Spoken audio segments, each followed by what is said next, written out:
కూర వండుతున్నాను. అది గ్యాస్ మీద కాదు, పొయ్యి మీద. ఎలా వండుతానో చూద్దాం. Let's get start.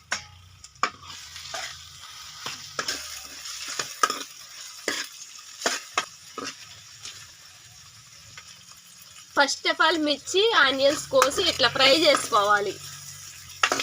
తర్వాత నీట్గా ఈ నాటుకోడిని వాష్ చేసుకోవాలి.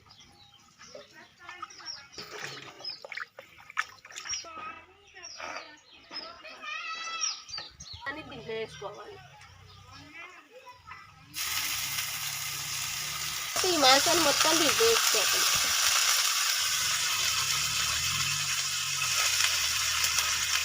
మీ ఇంట్లో ఏమేమి ఉండవు.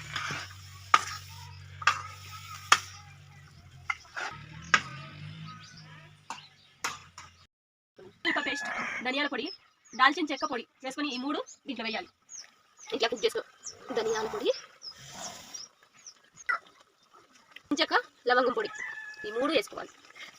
కొంచెం వేసుకోండి, ఎక్కువ మసాలా అయితే బాగోదు.